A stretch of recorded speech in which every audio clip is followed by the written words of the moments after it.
Infrastructure plays a crucial role in every country's development. Inadequate infrastructure has proven to be a major hindrance to economic progress and poverty reduction in the Philippines. As a result of this, despite having relatively high levels of access to water, sanitation, and electricity, the country's service levels have not kept up with the fast population expansion and urbanization. However, this trend was changed with the push that came with the Build, Build, Build initiative. Yes, the Philippines is experiencing an infrastructure boom unseen in decades. But why is the Philippines investing so much in infrastructure? In the last decade, the Philippines has increased spending on highways, bridges, air and seaports, and other large-scale projects.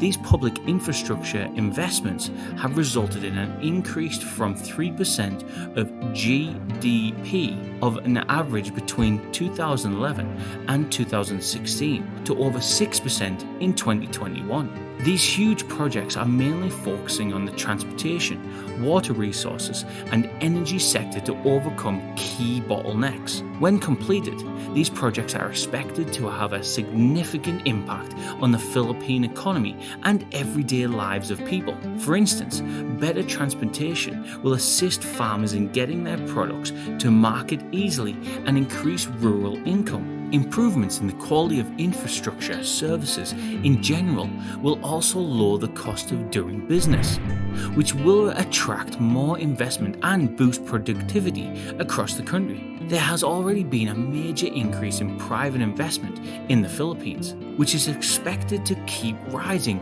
over time as a result of better economy growth, thanks to the recent infrastructure push and ongoing economic policy reform efforts. For example, the government is developing a second Manila airport with the help of the Philippine giant San Miguel Corp, which made a $15 billion deal with the government to construct the airport in Bulacan province, 30 minutes north of the capital city.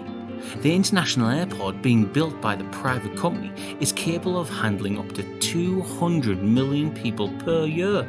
Furthermore, investments in education and healthcare is greatly assisting students, the sick, and the old upgrades to public information technology, such as e-invoicing and digital national identification cards, is also helping to increase efficiency and transparency, which would also help in eliminating corruption. The Philippines is also increasingly investing in the fight against climate change and natural disasters, as the country is one of the world's most vulnerable against typhoons, landslides, earthquakes, floods, droughts, and volcanic eruptions. Another aim of this Build, Build, Build movement is to improve the public procurement process, as greater competitiveness and openness would aid in cost management and the reduction of corruption threats. This can be made possible by imposing stronger sanctions, bigger financial penalties, and longer exclusions from future tenders. These steps will also enable more foreign participation in domestic projects, which would promote competitiveness while also helping to alleviate capacity constraints in the country. Thanks for watching. If you like this video, please share and leave a comment. We'd love reading your feedback, and don't forget to subscribe.